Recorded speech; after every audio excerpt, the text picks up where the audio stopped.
بسم اللہ الرحمن الرحیم۔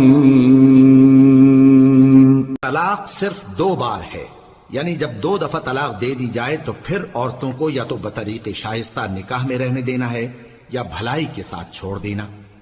اور یہ جائز نہیں کہ جو مہر تم ان کو دے چکے ہو اس میں سے کچھ واپس لے لو۔ ہاں، اگر زن و شوہر کو خوف ہو کہ وہ اللہ کی حدوں کو قائم نہیں رکھ سکیں گے تو اگر عورت خاوند کے ہاتھ سے رہائی پانے کے بدلے میں کچھ دے ڈالے تو دونوں پر کچھ گناہ نہیں۔ یہ اللہ کی مقرر کی ہوئی حدیں ہیں، ان سے باہر نہ نکلنا، اور جو لوگ اللہ کی حدوں سے باہر نکل جائیں گے وہ گناہگار ہوں گے۔ پھر اگر شوہر 2 طلاقوں کے بعد تیسری طلاق عورت کو دے دے تو اس کے بعد جب تک عورت کسی دوسرے شخص سے نکاح نہ کر لے اس پہلے شوہر پر حلال نہ ہوگی۔ ہاں، اگر دوسرا خاوند بھی طلاق دے دے اور عورت اور پہلا خاوند پھر ایک دوسرے کی طرف رجوع کر لیں تو ان پر کچھ گناہ نہیں، بشرطے کہ دونوں یقین کریں کہ اللہ کی حدوں کو قائم رکھ سکیں گے،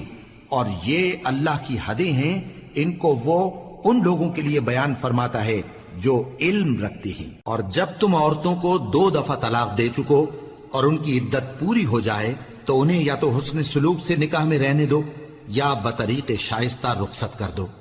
اور اس نیت سے ان کو نکاح میں نہ رہنے دینا چاہیے کہ انہیں تکلیف دو اور ان پر زیادتی کرو،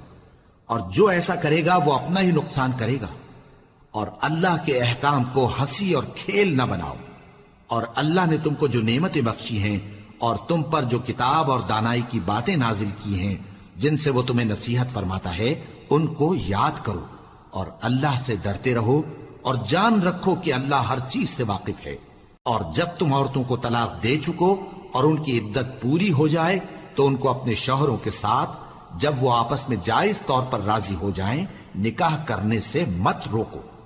اس حکم سے اس شخص کو نصیحت کی جاتی ہے جو تم میں اللہ اور روز آخر پر یقین رکھتا ہے،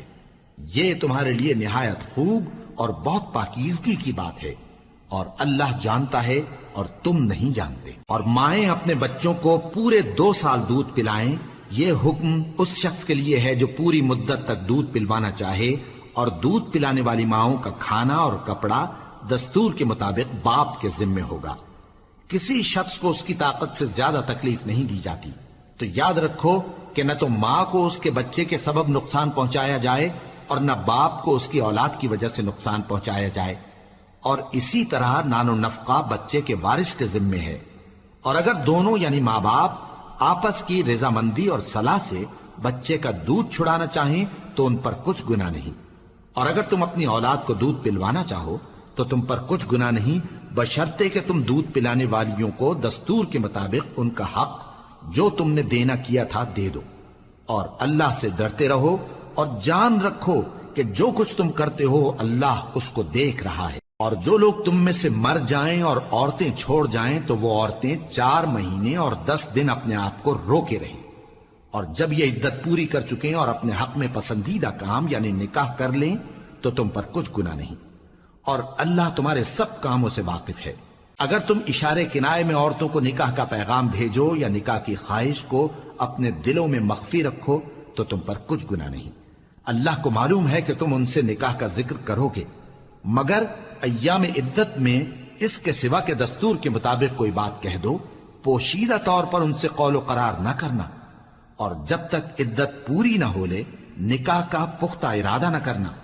اور جان رکھو کہ جو کچھ تمہارے دلوں میں ہے اللہ کو سب معلوم ہے، تو اس سے ڈرتے رہو، اور جان رکھو کہ اللہ بخشنے والا ہے، حلم والا ہے۔ اور اگر تم عورتوں کو ان کے پاس جانے یا ان کا مہر مقرر کرنے سے پہلے طلاق دے دو تو تم پر کچھ گناہ نہیں۔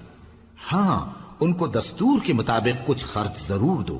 یعنی مقدور والا اپنے مقدور کے مطابق دے اور تنگ دست اپنی حیثیت کے مطابق۔ نیک لوگوں پر یہ ایک طرح کا حق ہے۔ اور اگر تم عورتوں کو ان کے پاس جانے سے پہلے طلاق دے دو لیکن مہر مقرر کر چکے ہو تو آدھا مہر دینا ہوگا۔ ہاں، اگر عورتیں مہر بخش دیں یا مرد جن کے ہاتھ میں عقد نکاح ہے اپنا حق چھوڑ دیں اور پورا مہر دے دیں تو ان کو اختیار ہے، اور اگر تم مرد لوگ ہی اپنا حق چھوڑ دو تو یہ پرہیزگاری کی بات ہے، اور آپس میں بھلائی کرنے کو فراموش نہ کرنا، کچھ شک نہیں کہ اللہ تمہارے سب کاموں کو دیکھ رہا ہے۔ مسلمانوں، سب نمازیں خصوصاً بیچ کی نماز یعنی نماز عصر پورے اہتمام کے ساتھ ادا کرتے رہو اور اللہ کے آگے ادب سے کھڑے رہا کرو۔ پھر اگر تم خوف کی حالت میں ہو تو پیادے یا سوار جس حال میں ہو نماز پڑھ لو۔ پھر جب امن و اطمینان ہو جائے تو جس طریق سے اللہ نے تم کو سکھایا ہے جو تم پہلے نہیں جانتے تھے، اللہ کو یاد کرو۔ اور جو لوگ تم میں سے مر جائیں اور عورتیں چھوڑ جائیں، وہ اپنی عورتوں کے حق میں وصیت کر جائیں کہ ان کو 1 سال تک خرچ دیا جائے اور گھر سے نہ نکالی جائیں۔ ہاں، اگر وہ خود گھر سے چلی جائیں اور اپنے حق میں پسندیدہ کام یعنی نکاح کر لیں تو تم پر کچھ گناہ نہیں، اور اللہ زبردست ہے، حکمت والا ہے۔ اور مطلقہ عورتوں کو بھی دستور کے مطابق نان و نفقہ دینا چاہیے، پرہیزگاروں پر یہ بھی حق ہے۔ اسی طرح اللہ اپنے احکام تمہارے لیے بیان فرماتا ہے تاکہ تم سمجھو۔